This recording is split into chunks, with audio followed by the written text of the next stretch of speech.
Grand Admiral Zenarix stood at the command center of Stellar Federation Station Alpha, her crystalline form refracting the light from nearby stars as she studied the anomalous reading.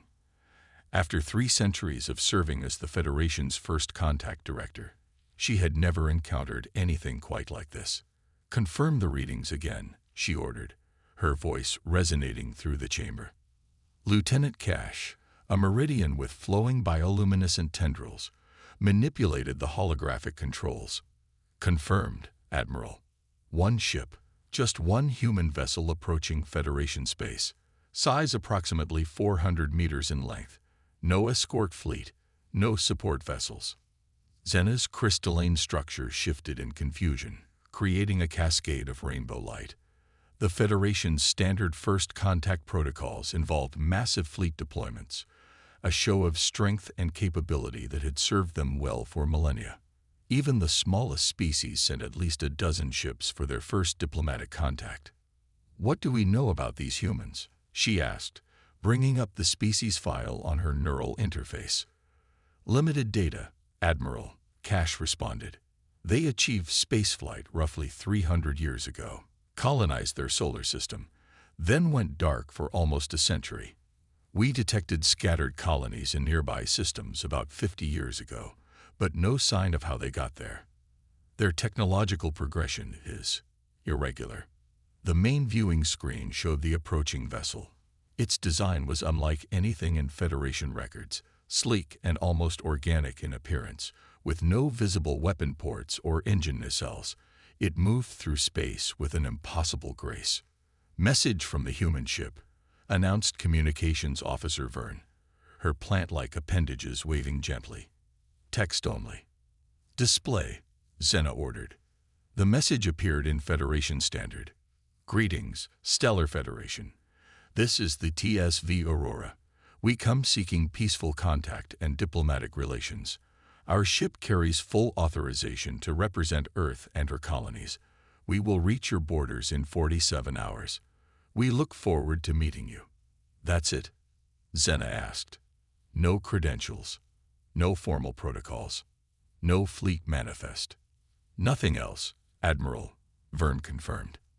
Zena felt unease ripple through her crystalline form. In her centuries of service, she had overseen first contact with over 30 species. All of them had followed the expected protocols: massive fleets, formal declarations, complex diplomatic rituals. This casual approach was unprecedented. "Assemble the contact fleet," she ordered. "I want every available ship within 5 light-years present for their arrival. Let's show these humans proper Federation protocol." As her officers carried out her orders, Zena continued studying the approaching vessel. Something about its energy signature seemed wrong. The readings fluctuated wildly, sometimes barely registering enough power for life support, other times showing energy levels that could power a small sun. "Admiral," Cash called out, his tendrils pulsing with agitation. The human ship just disappeared. Disappeared. Zena's form sparkled with alarm. "Explain." "It was there, then nothing. No warp signature, no quantum wake. It's just gone." Before Zena could respond, the station's proximity alerts screamed. The human ship had somehow appeared directly alongside the station, close enough that its hull was visible through the command center's windows. "Impossible," Cash whispered. "They couldn't have." A new message appeared on the screen. "We apologize for the unconventional arrival. Your sensor array seemed to be having trouble with our normal drive signature, so we thought a closer position might help with readings. Also, your station's power core is showing signs of potential instability. We've taken the liberty of transmitting some suggested maintenance protocols. Looking forward to our meeting." Zena stared at the vessel floating serenely outside her window. In a single moment, it had bypassed every defense system, every sensor net, and every security protocol the Federation had spent millennia perfecting. And now they were offering engineering advice. "Admiral," Vern called out, her vegetation turning a pale shade of blue. "The human ship's suggestions, they're correct. Our core was developing a microfracture we hadn't detected. Their maintenance protocols are already resolving the issue. Xena felt her crystalline structure vibrate with a mixture of fear and fascination. She had expected to teach these newcomers about galactic civilization. Instead, in the span of a few minutes, they had demonstrated technology that made the Federation's finest ships look primitive. "Cancel the contact fleet," she ordered quietly. "Admiral," Cash questioned. "But protocol requires." "We're not dealing with a primitive species seeking to join the galactic community," Xena interrupted. "We're dealing with something else entirely. And I have a feeling our usual protocols are about to change dramatically." Outside the window, the Aurora waited patiently, its hull seeming to shimmer with possibilities. Xena had a distinct feeling that the galaxy was about to become a very different place. The Federation's High Council chamber was in chaos. Representatives from 30 species argued in their native tongues while translators struggled to keep up. Admiral Xena Rix watched from her crystalline podium as the debate raged about the human vessel that had arrived 3 days ago. "They mock us," thundered Councillor Draz, his metallic scales gleaming with rage. "One ship, no fleet, no formal protocols. This is an insult to everything the Federation stands for." "Or perhaps," countered Representative Lyra, her ethereal form floating gently, "they simply have a different approach to diplomacy. Their ship has shown no aggression." "No aggression?" Draz laughed harshly. "They penetrated our strongest defenses like they didn't exist. They could have destroyed this station." "But they didn't," Xena interjected, her voice cutting through the chaos. "Instead, they helped us prevent a potentially catastrophic core failure. Their actions have been consistently peaceful, if unconventional." The chamber's main display activated, showing the Aurora floating serenely outside the station. Its captain, Sarah Chen, had agreed to a series of diplomatic meetings, but the ship itself remained an enigma. Federation scanners still couldn't make sense of its technology. "Admiral," Lieutenant Cash called from his monitoring station, his tendrils writhing in agitation. "We're detecting unusual energy signatures from the human vessel." Before anyone could respond, a section of space near the Aurora seemed to fold. A massive asteroid, nearly the size of the station itself, appeared from nowhere. Panic erupted in the chamber. The asteroid was on a direct collision course with both the human ship and the station. Federation defense systems sprang to life, but their calculations showed they wouldn't be able to destroy or deflect an object of that size in time. "Evacuation protocols," Xena began, but stopped as she watched what happened next. The Aurora didn't move. Instead, a soft blue light emerged from its hull, enveloping the asteroid. The massive rock simply ceased to exist. Not exploded, not deflected, but transformed into nothing more than a spray of harmless light that danced across the station's shields like Aurora Borealis. "Message from the Aurora," Vern announced, her vegetative form trembling slightly. Captain Chen's voice filled the chamber, calm and almost apologetic. "Sorry about that. We detected the asteroid in a parallel probability stream about to intersect with your reality. Easier to deal with it directly than try to explain the math. Hope we didn't startle anyone." Silence fell over the chamber. Even Councillor Draz seemed at a loss for words. "They didn't just destroy it," Cash whispered, checking his readings. "They rewrote its fundamental structure at the quantum level, transformed its entire mass into pure energy, perfectly controlled to create that light show. The power required. It's beyond anything we've ever." A new alert sounded. 3 Federation battlecruisers dropped out of hyperspace, weapons charged. They had been summoned by Draz without the Council's knowledge. "Stand down," Xena ordered, but it was too late.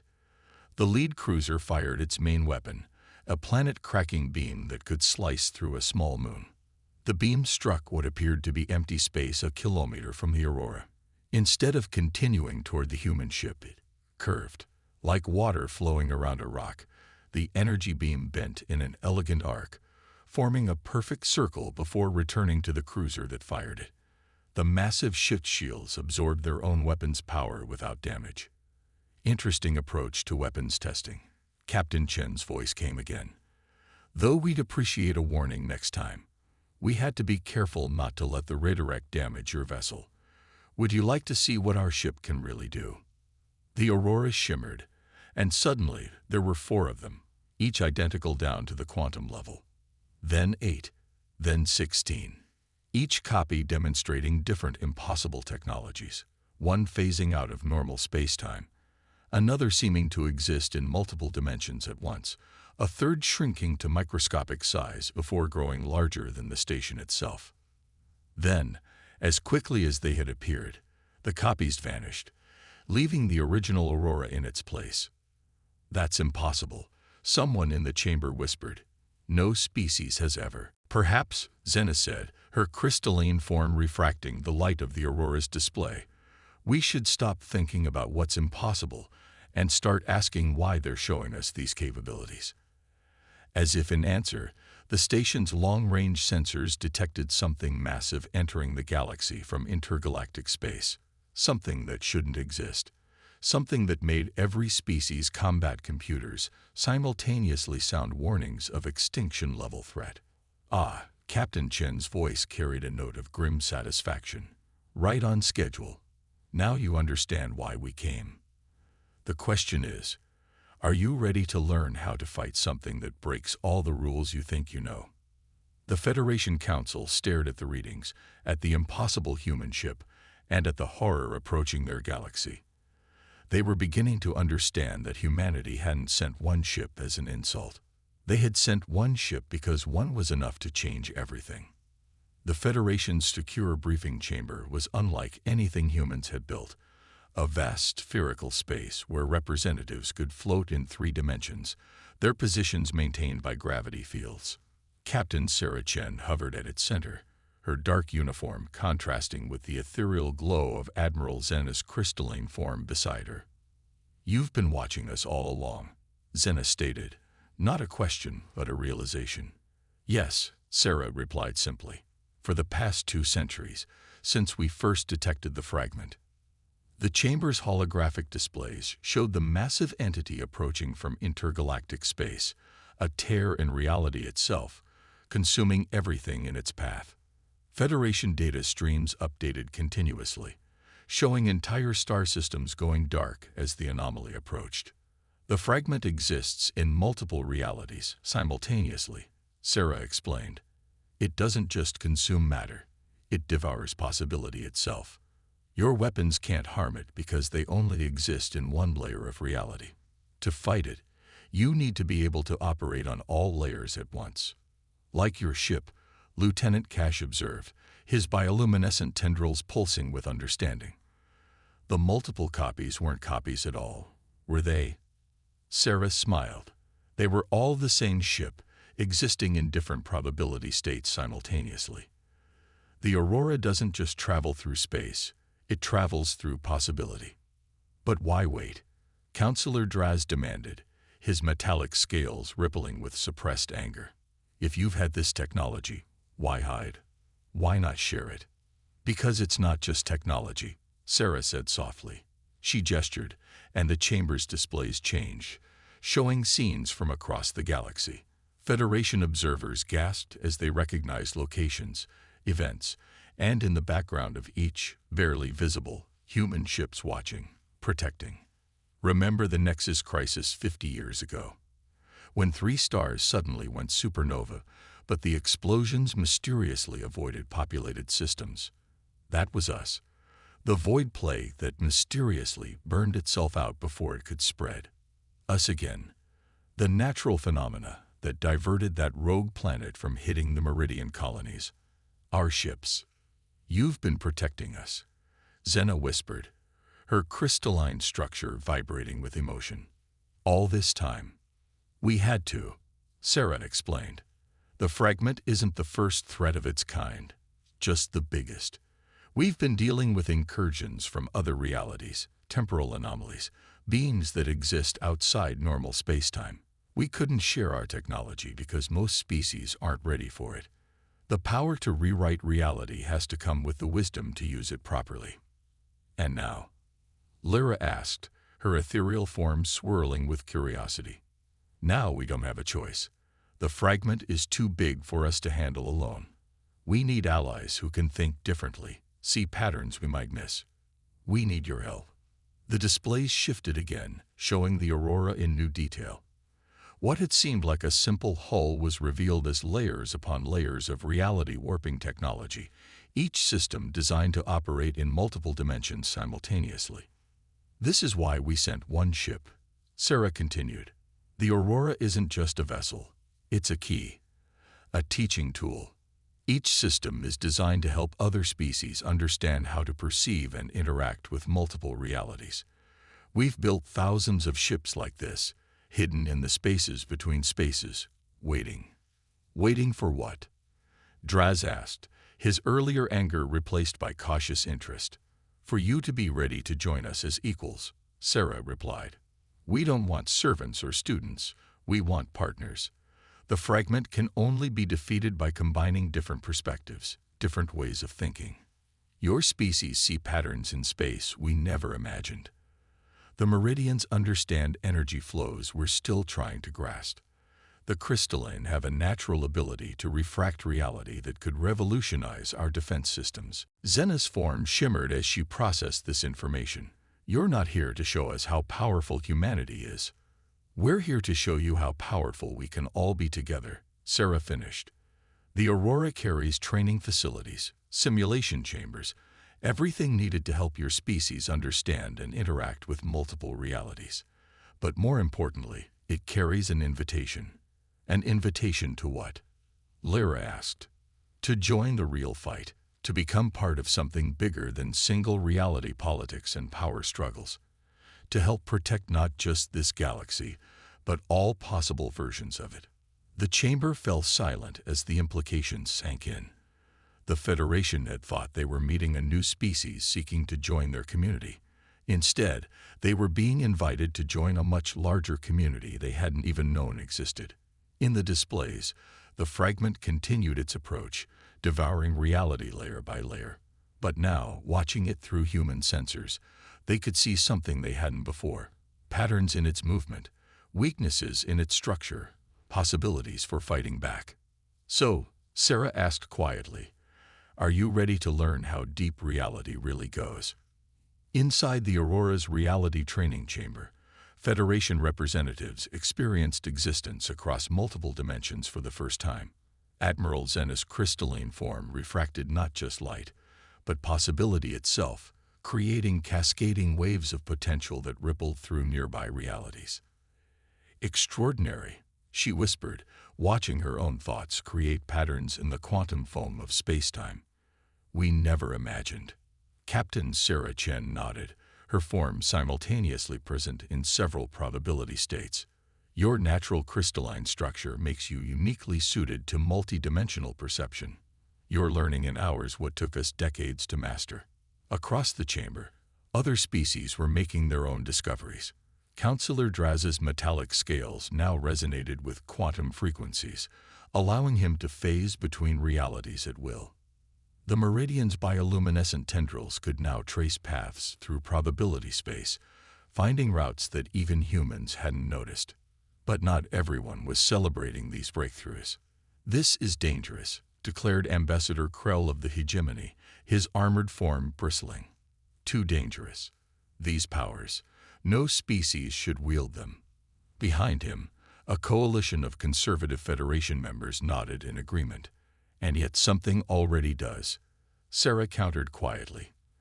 The chamber's displays showed the fragment's continued advance. 3 more star systems had gone dark while they trained. Every moment we debate, it devours more of reality. Then let humanity fight it, Krell demanded. You've hidden your power all this time. Why do you need us now? The chamber rippled as Sarah adjusted its reality settings, revealing layers upon layers of strategic data. Because we're fighting a losing battle. Yes, we can slow it down. Yes, we can evacuate systems in its path. But we can't stop it. Not alone. She gestured, and the chamber filled with neural tactical displays, showing hundreds of simulated battles against the fragment. In each one, humanity's reality-warping ships fought brilliantly, but ultimately failed. "We see patterns you don't," Sarah explained. "We understand how to manipulate the quantum fabric of space-time. But the fragment, it's something else, something that thinks in ways we can't comprehend. We need different perspectives, different ways of perceiving reality." Zena moved forward, her crystalline form now shimmering with multi-dimensional insight. "Show them," she said to Sarah. "Show them what I just saw." Sarah nodded and adjusted the chamber again. This time, the tactical displays combined human quantum data with Federation sensory inputs. Crystalline perception refracted through meridian energy patterns, filtered through metallic resonance frequencies, all layered with human reality manipulation technology. New patterns emerge, new possibilities, new ways of fighting. "That's incredible," Cash whispered, his tendrils tracing quantum probability lines through the display. "The fragment isn't just consuming reality. It's following specific patterns, patterns we can predict and potentially disrupt," Sarah added. "But only if we work together. Human technology combined with Federation insights. Your natural abilities enhanced by our understanding of quantum mechanics. A true partnership."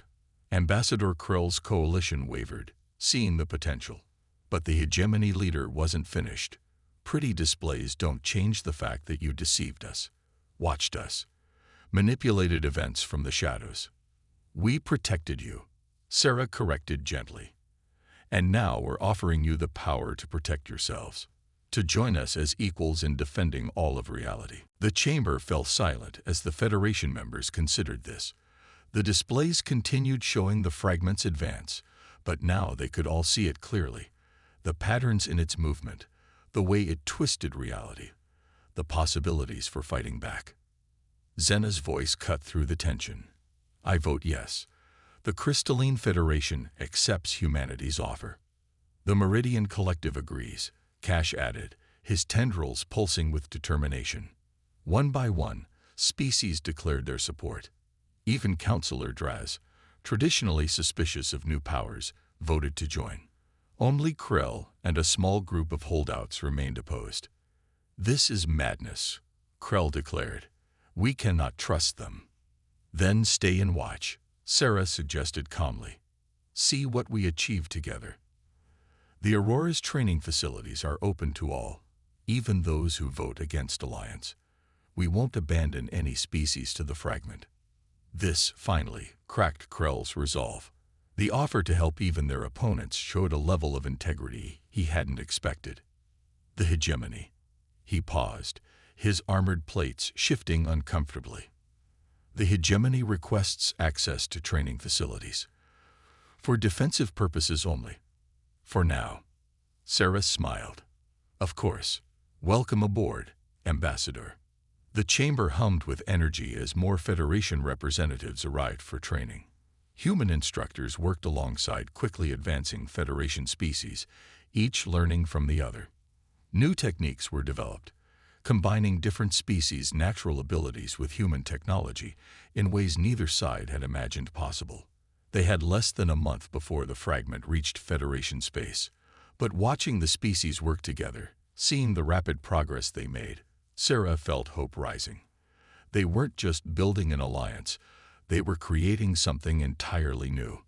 In the distance, the fragment continued its advance, unaware that its seemingly easy prey had changed, unaware that it no longer faced scattered species fighting alone, but a unified force learning to wield the very fabric of reality itself.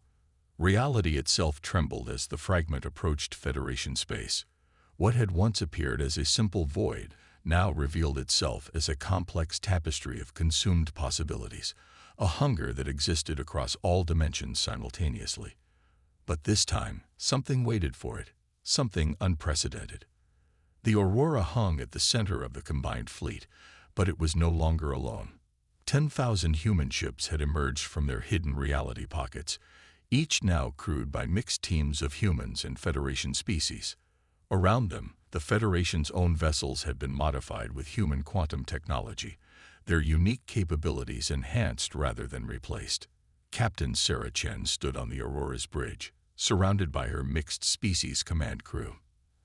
Admiral Zena's crystalline form refracted tactical data across multiple probability streams. Lieutenant Cash's tendrils traced paths through quantum space, while Counselor Draz's metallic scales resonated with defensive frequencies. Even Ambassador Krell had joined them, his armored form now housing sensors that could track the fragment's movement through reality layers. "All ships report ready," Zena announced, her voice carrying across quantum frequencies. "The fragment will reach our position in 3 minutes." Sarah nodded, watching the tactical displays. The plan they'd developed was either brilliant or insane, possibly both. "Begin Phase 1, she ordered. The crystalline ships moved forward first, their natural ability to refract reality now amplified by human technology. They created a prismatic web across multiple dimensions, revealing the fragment's true form for the first time. "By the void," Krell whispered. "It's beautiful." The fragment was a fractal pattern of consumed realities, each layer containing echoes of everything it had devoured. Stars, planets, entire civilizations existed as quantum echoes within its structure. And at its core, there, Cash's tendrils pulsed with excitement. A pattern. The consumed realities. They're not random. They're forming a language. Sarah finished. The fragment isn't just consuming reality. It's trying to communicate. The fragment surged forward, its usual pattern of consumption altered by the crystalline web revealing its nature. For the first time in its existence, it could be seen, truly seen, by others. "Phase 2, Sarah ordered. Now." The Meridian ships activated their new quantum biological interfaces, their crew's natural ability to perceive energy flows now operating across multiple realities. They began translating the fragment's fractal patterns, turning consumption into communication. "It's alone," Cash reported, his tendrils weaving through probability streams. "The last of its kind. It's been consuming realities trying to find others like itself." "Phase 3. Sarah commanded. "Show it." Now the human ships moved, using their reality warping technology not to fight, but to reveal. They showed the fragment countless realities, infinite possibilities, but most importantly, they showed it itself. Reflections upon reflections, each Federation species adding their own unique perspective to the quantum mirror they were creating. The fragment stopped its advance. For the first time in millennia, it experienced something new. It was being understood. "Phase 4, Sarah said quietly. "Admiral." Zena's crystalline form blazed with light across multiple dimensions.